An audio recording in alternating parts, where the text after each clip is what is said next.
Welcome to Technology and Education. Today I'm Richard Smith. And I'm Caroline Crawford. And today we are talking about presentation skills. Skills for presenters who are, let's say, on stage delivering a face-to-face workshop. Trainers, teachers, anyone who's offering a presentation, offering an informal or formal discussion. Yes. Presenting knowledge. Yes, basically the question is, how do you engage your audience? Is it enough simply to stand up there and present fact after fact after fact? Or are there some things you can do to get your audience more engaged and more interested in what you are saying?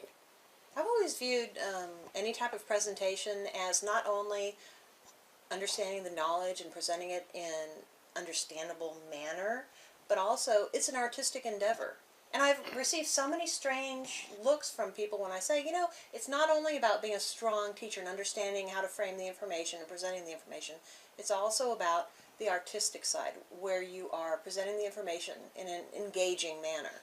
It's very strange looks from them. I don't understand why. Because it's a concept that most people just haven't considered. Well, it's amazingly difficult. It's amazingly difficult to do well. That's right. And the question is, or the idea is that not everybody is born an artist. Whether you're an artist as a painter or an artist as a sculptor or a writer or anything like that. On the other hand, there are still learned talents. Right. You may not have a natural inclination, right, but you can still develop the skill sets. Right. There are certain components of any arts that can be taught. You might not be a great artist, right, but what you produce will be a lot better than what you would have been able to produce without any instruction at all. And it may very well be that one was never offered the basic skill sets. And once an instructor begins engaging in the artistic side of it, in the presentation, the artistic side of the presentation components, it may be a true artistic talent. They may be an artist, they just didn't recognize. So let's get at some of these things that you would have to understand. First of all, do you ever go to a workshop or a presentation and the presenter seems to be wandering? Aimlessly wandering while offering information. People cognitively cannot understand the information, the verbal information, at the same time as watching someone moving around. It's a dissonance. It is a dissonance, and so the first thing the presenter needs to understand is what you want to present to your audience. You need to have a goal in your mind, and don't forget the goal. Keep it in your mind. And keep reminding the learners of it as well. And then when you present, you need to go into some of these mechanical things that you were just talking about. Do you ever notice the presenters who just sort of wander back and forth as they're speaking? When you're offering something important, stop moving. If it's important, make the information the primary focus of the discussion. It's not about you wandering.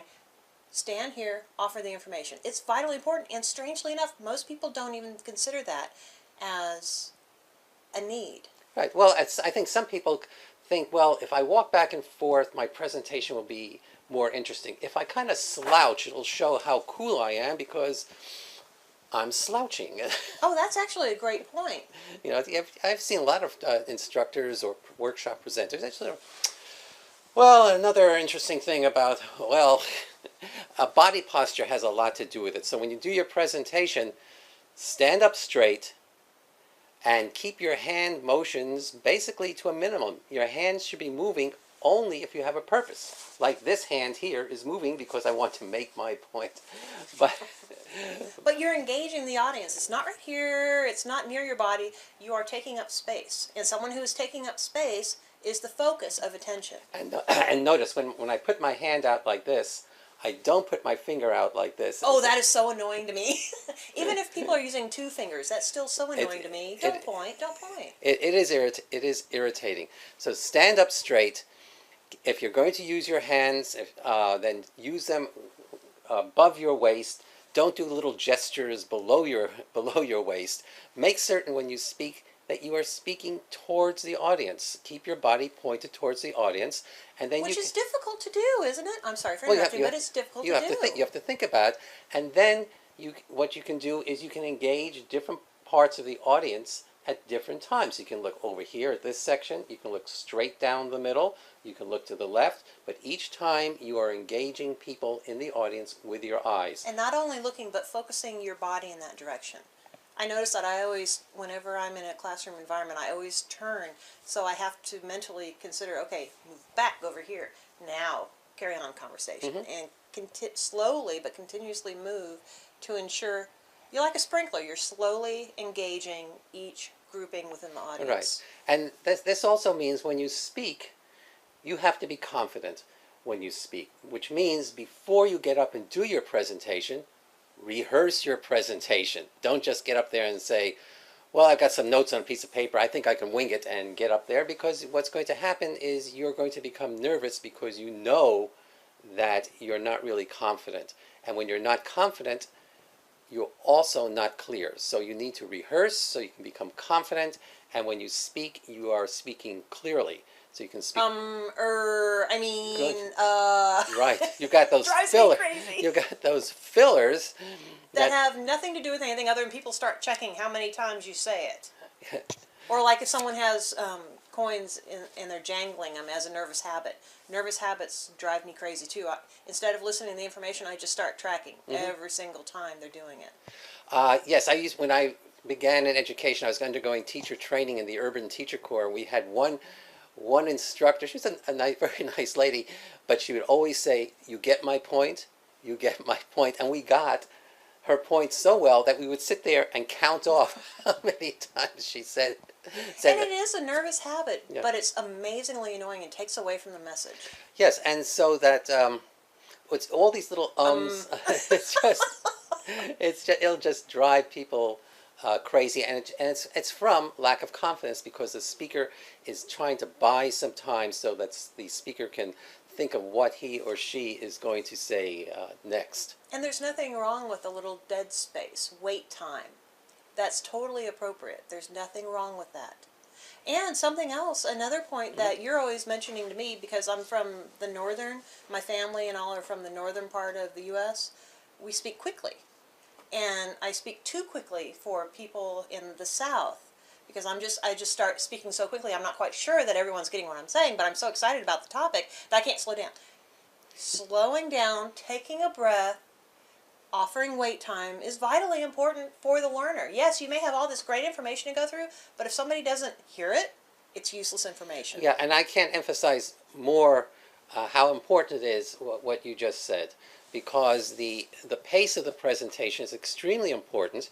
If you rush, you're going to lose your audience, and you're going to sound like you are not confident. And the one thing that you want to project to your audience is an air of confidence. Even though it's a natural inclination to speak quickly, and there's nothing wrong with that in your personal life, but when it comes to a presentation, intonation, the speed of your language is vitally important. Excellent. The intonation thing is one that I completely forgot up until the time that you mentioned it.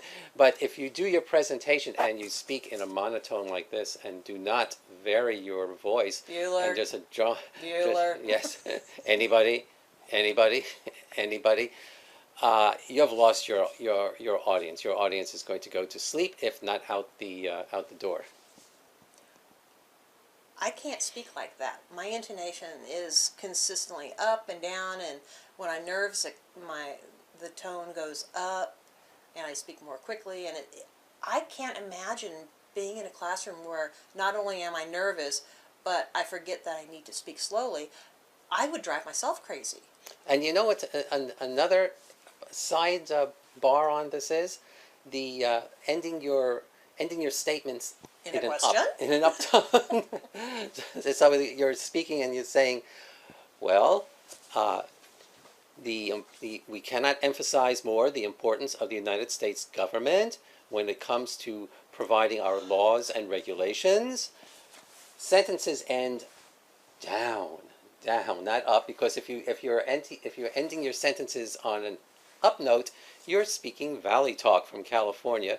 And what happens is you get the airhead effect.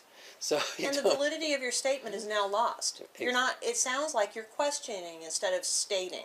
Exactly. Very well said. And with that, we're going to have to stop because we have reached the end of another edition It's one of my favorite topics. of Technology and Education Today. And for Technology and Education Today, I'm Richard Smith. And I'm Caroline Crawford. Bye!